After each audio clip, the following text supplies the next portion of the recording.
अरे घबराते क्यों हो देशमुख? अब तक तो जलकर राख बन चुका होगा।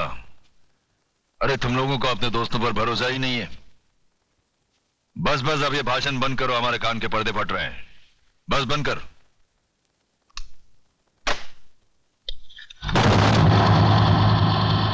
रामदीन, कौन बोल रहा है? चिल्ला मत और मेरी बात अच्छी तरह से अपने भेजे में उतार ले। तूने मेरी राख मंगवाई थी टीका लगाने के लिए, मैंने तेरे भड़वों की राख भेजी है, पूरे बदन को लगा ले। ठंडा कर, अपना भेजा ठंडा कर। चतुर सिंह के आदमियों की चिता जलाना तुम जैसे पागलों की बस की बात नहीं है। ठंडा कर। यकीन नहीं आता तो उस राख को मसल कर देख, तेरे पालतू कुत्ते की निशानियां उसमें मौजूद है।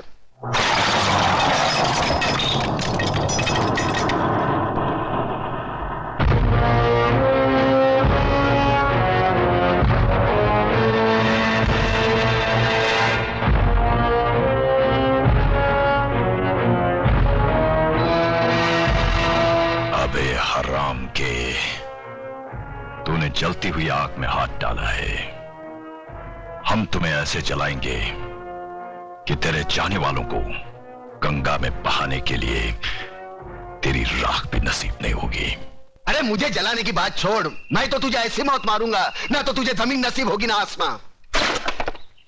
अतुल भाई, अतुल भाई, अतुल भाई गजब हो गया। अतुल भाई गजब हो गया। अतुल भाई बाहर आकर देखो तो सही। क्या हुआ कल्याण जी भाई?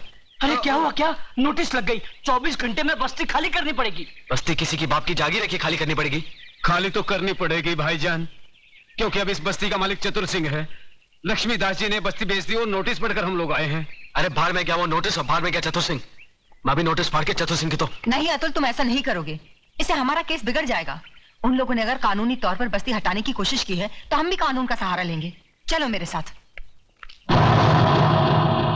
कानून हर किसी के लिए बना है, लेकिन अदालत की नजर में जो गैर कानूनी है उसके लिए एक जज की हैसियत से मैं कुछ नहीं कर सकता। यह स्टे ऑर्डर नामुमकिन है। मगर जज साहब, अगर मेरे पिताजी ने चतुर सिंह को जमीन बेची होती तो कम से कम मुझे मालूम तो होता, उसके कागजात होते मेरे पास। जज साहब, जिस तरह आपने 24 घंटे में कानूनी तौर पर हजारों लोगों को बेघर करने का नोटिस जारी कर दिया, उसी तरह उसे रोकने का भी तो कोई कानून होगा। मिस मेघा, सलाह के लिए वकील होते हैं, जज नहीं। जज का काम है सिर्फ फैसला सुनाना। जानती हूँ जज साहब, अच्छी तरह जानती हूँ कि इस बार भी आपने पैसे खाकर बड़े होशियारी से शुक्रवार की शाम को यह फैसला सुना दिया। आज सैटरडे है, कल संडे और परसों नवरात्रि की छुट्टी। लेकिन इतना याद रखना जज साहब, ये जो गरीबों की बद्दुआएं और चीखें हैं ना, ये साए नहीं जाती। और जब ऊपर वाला अपना फैसला सुनाएगा तुम भी बच नहीं पाओगे। चतुर सिंह, ऊपर वाले के हाथ से तू बचे ना बचे, लेकिन मेरे हाथ से तेरे को कोई नहीं बचा सकता। अगर एक बाप की औलाद है तो एक बार मेरे सामने आकर दिखा। तू भौंकता बहुत है आराम के, और भौंकने वाले कुत्ते हमें पसंद नहीं। अगर अपने बाप की औलाद है तो आ जाना महालक्ष्मी चौक पे। हम हर साल नवरात्रि को माँ की पूजा करने वहां जाते हैं। अरे जितनी मन्नतें मांगनी है आखिरी बार मांग ले, ये तेरी जिंदगी की आखिरी पूजा होगी। क्या चतुर सिंह का खून? ओ खुदाया, ओरी बाबा, दादा का खून हो गया। किसने किया खून? अरे छोड़ो ये सब बातें, मुझे तो चिंता यह है कि शहर का क्या होगा, हम सब का क्या होगा। बहस मत करो कमिश्नर। जो आदमी चतुर सिंह जैसे खतरनाक आदमी की चिता जला सकता है, वो तो हमको कभी भी शमशान घाट पहुंचा सकता है। मगर ऐसा हरगिज नहीं होगा सर। सुनो कमिश्नर, कल टीवी सेंटर में जनता की अदालत प्रोग्राम में हम सब लोगों का इंटरव्यू है। ऐसा बंदोबस्त होना चाहिए वहां पर कि परिंदे भी पर न मार सके, समझे?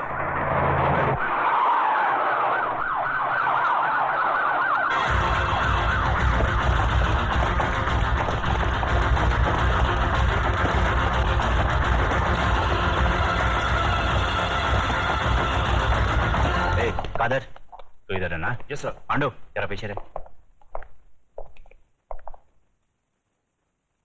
आज जनता की अदालत में जनता के सामने जनता के प्रतिनिधि मंत्री श्री बबन राव देशमुख, विपक्ष के नेता श्री चंद्रसेन आजाद, कानून के रक्षक इंस्पेक्टर सत्यवादी दुबे, न्यायमूर्ति श्री हुक्म अली जाबिर तथा इस शहर के सबसे बड़े बिल्डर मिस्टर योगराज अपराधी के रूप में यहाँ मौजूद हैं।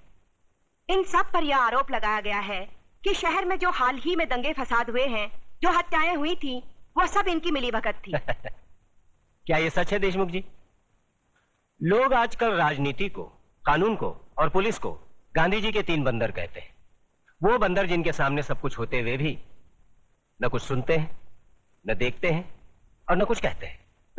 देखिए साहब, हमारे यहां लोकशाही है और लोकशाही में हर किसी को कुछ भी पूछने का और कहने का पूरा अधिकार होता है। मैं आपकी इस बात से बिल्कुल सहमत नहीं हूं। अगर ऐसा होता तो दूसरे राज्यों की तुलना में हमारे राज्य में चारों ओर इतनी शांति कभी नहीं होती। अगर चारों ओर शांति होती तो पिछले दिनों हमारे शहर में जो दंगे हुए वो क्यों होते? साहब, ये सब विदेशी ताकतों का हाथ है, क्या करें। देखिए मंत्री जी, जब भी देश में कोई विपत्ति आती है तो हर मंत्री का आप ही जैसा जवाब होता है कि इसमें विदेशी ताकत का हाथ है। अब पिछले दिनों जो भूकंप हुआ था, क्या इसमें भी विदेशी ताकत का हाथ था? Order, order, please maintain the silence. पर लोग तो कहते हैं कि इस विपत्ति में आपके साथ विपक्ष के नेता चंद्रसेन जी का भी हाथ था और पांव भी था। जी, ये सब बकवास है, इसको हम नहीं मानता है। अरे हमारा पक्ष का सिद्धांत अलग है, इसका पक्ष का सिद्धांत अलग है। हम लोग अलग अलग दल में रह के एक काम कैसा कर सकता है? ये सब गुंडा लोग का काम है, बात करता है। चंद्रसेन जी बिल्कुल ठीक कह रहे हैं। ये तो पुलिस को बिना मतलब बदनाम किया जा रहा है। नहीं, ये तो आप कहते हैं, पर लोग तो कहते हैं कि जब दंगे भड़के तब दंगे वाली किसी भी जगह पर पुलिस सही वक्त पर नहीं पहुंची थी। अरे यही तो अपनी पुलिस की असली निशानी है। जब सब कुछ खत्म हो जाता है उसके बाद पुलिस आती है।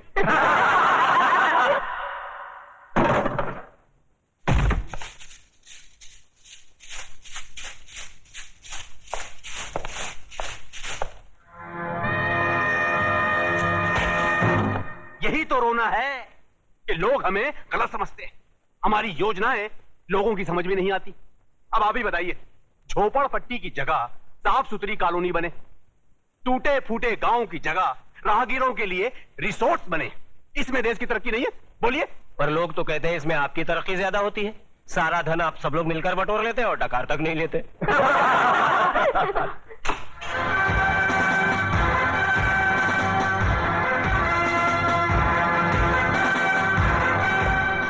नेताजी और पुलिस वाले ने तो अपनी सफाई पेश कर दी। अब जज साहब, आप और योगराज जी अपनी सफाई में कुछ पेश करना चाहेंगे? ऐसे मामलों में लोग अगर कानून के रखवालों पर शक करने लगे तो फिर सफाई में कुछ कहना क्या? देखिए, हम ठहरे व्यापारी लोग, हम अपने धंधे में गुंडों का साथ नहीं लेते। गुंडों का साथ आजकल कौन नहीं लेता योगराज जी? अब तो माफिया वाले भी राजनीति में उतर आए हैं और आजकल नेता लोग भी अपने क्रिमिनल रिकॉर्ड की बुनियाद पर ही चुने जाते हैं। क्यों देशमुख जी, आप तो नेता बनने से पहले दमन से चांदी की स्मगलिंग क्या करते थे? देखिए, ये मुझ पर झूठा बेकार का इल्जाम लगाया गया है। नहीं, आप स्मगलिंग करते थे या नहीं करते थे? बस। वैसे मैं भी इस बात को नहीं मानता, क्योंकि हर बड़े नेता को बदनाम करने के लिए लोग कुछ भी बोलते हैं। क्यों चंद्रसेन जी? एकदम सच बोलता है। आपके हर सवाल का मैं एक ही जवाब दूंगा कि अगर जनता की नजर में हम गुनहगार हैं तो फिर जनता खामोश क्यों है? बोलिए, क्यों हमें पिछले 15 साल से इस राज्य में चुनाव जिता रही है? जज साहब, हम पर लगाए गए सारे इल्जाम बेबुनियाद हैं। हमारी सफाई में मेरा यही जवाब है। अब फैसला आपके और जनता के हाथ में है, सुनाइए। अरे असली अदालत आज तक हमारे खिलाफ फैसला नहीं सुना सकी तो ये जनता की अदालत क्या खास सुनाएगी? देशमुख, तुम कभी कभी सच बोलता है।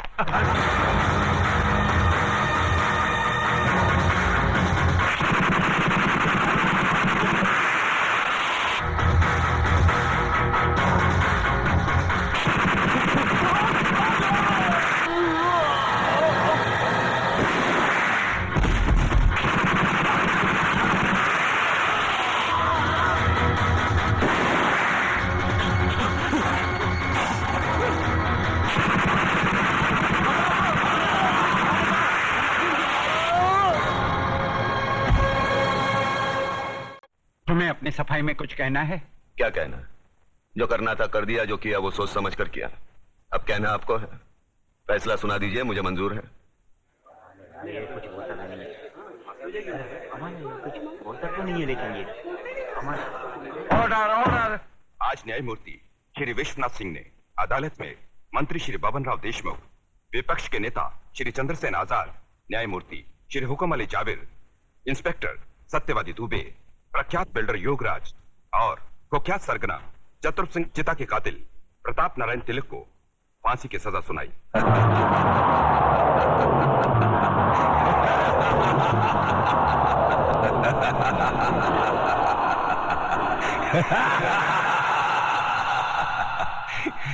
जिंदा आदमी के खून के इल्जाम में फांसी की सजा। देखा पकिया, हमें तो माता के आशीर्वाद और बुलेट प्रूफ जैकेट ने बचा लिया, मगर वो हराम का कानून की मौत नहीं, चतुर सिंह चिता की दी हुई मौत से मरेगा। पता करो कौन से जेल में है।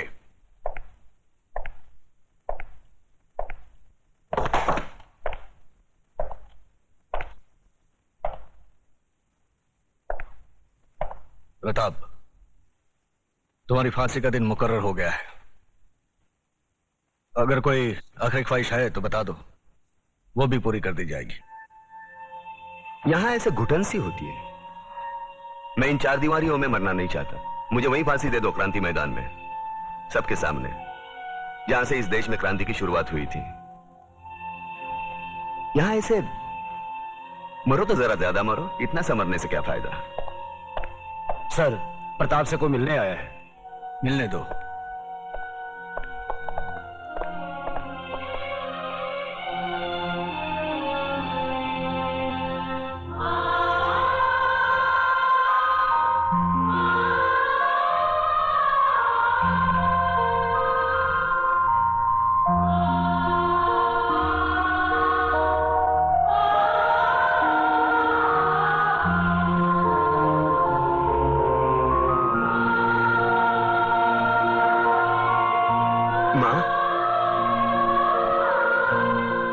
बूढ़ी हो गई, बूढ़ी।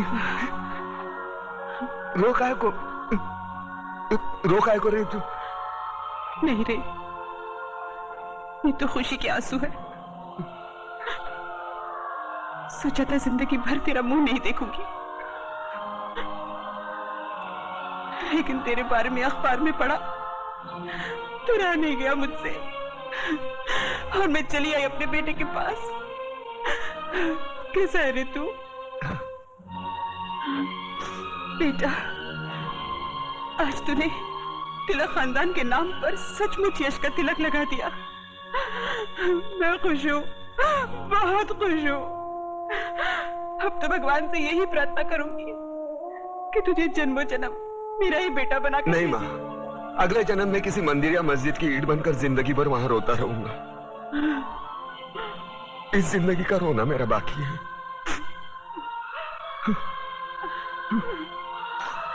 दुख सिर्फ इस बात का है, मैं तेरे लिए कुछ कर नहीं सका। नहीं बेटा, तूने बहुत कुछ किया, मुझे सब कुछ मिल गया। तेरे दादाजी की आत्मा को भी शांति मिल गई। बस अफसोस एक ही बात का रहेगा कि तिलक खानदान का दिया जलाने वाला कोई नहीं रहेगा, कोई नहीं रहेगा।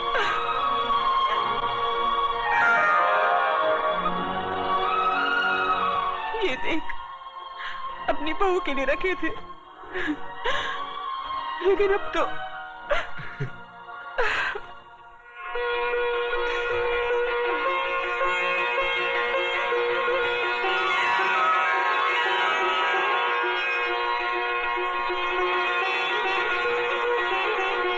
माँ, ये कलम वाली बाई मेघा लिखती है, एक दिन के लिए हमारे खानदान की बहू बनेगी। सोच ले।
आ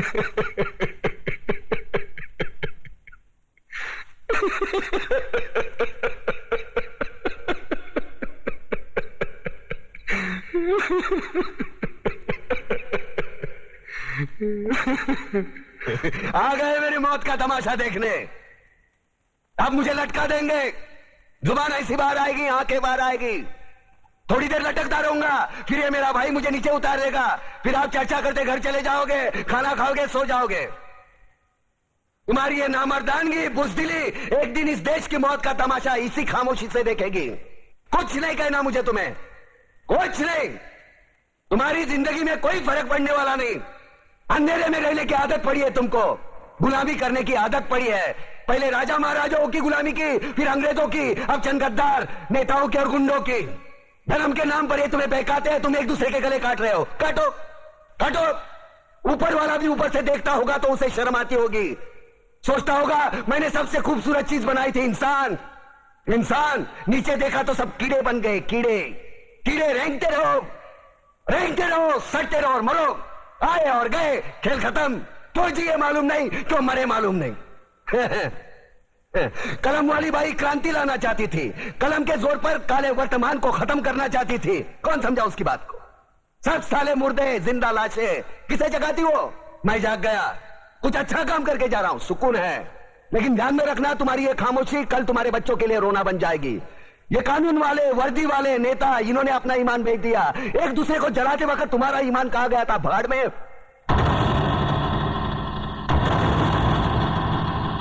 ये पिस्सू जैसा हमारा पड़ोसी मुल्क आने वाले कल में शायद अपने आप को दुनिया के नक्शे पर देख नहीं पाएगा। एक बात भूल रहा है, उनके घर में जो रोटी बनती है ना, उसका आटा भी विदेशी चक्की से पीस के आता है। साले अपने खुद के देश में सुई नहीं बना सकते और हमारे देश को तोड़ने का सपना देखते हैं। वो ये सपना देख सकते हैं क्योंकि उन्हें मालूम है ये मुर्दों का देश है। वतन के लिए किसी को कोई हमदर्दी नहीं है। इसे तोड़ना बिल्कुल आसान है। मैं हिंदू, मैं मुसलमान, मैं सिख, मैं फलाना, मैं ढिमका।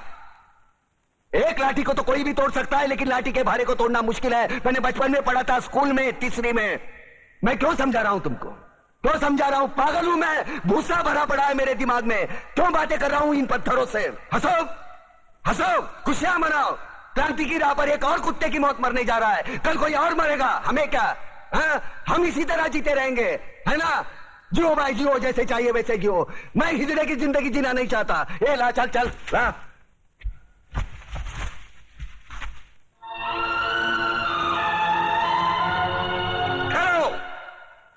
ये फांसी नहीं हो सकती।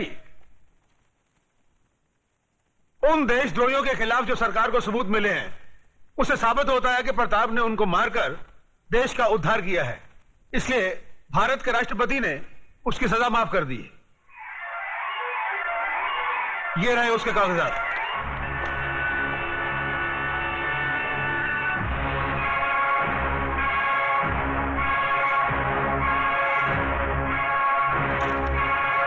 रोक दीजिए ये फांसी।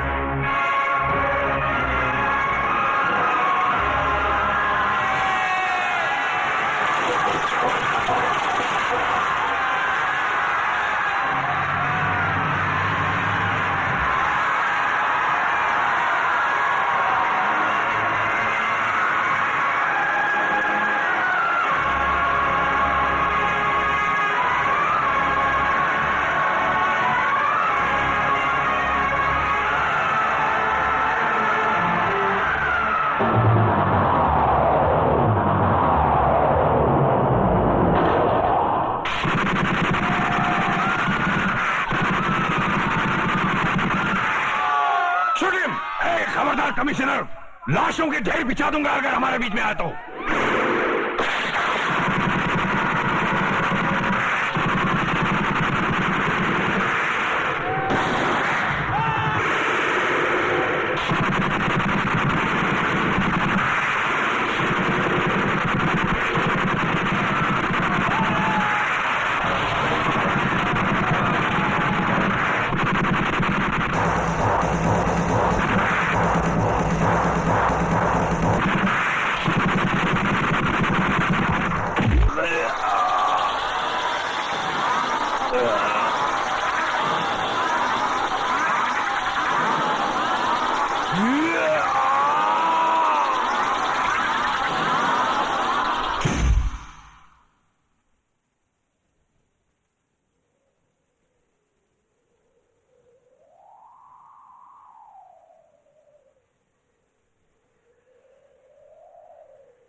क्रांति वीर की! क्रांति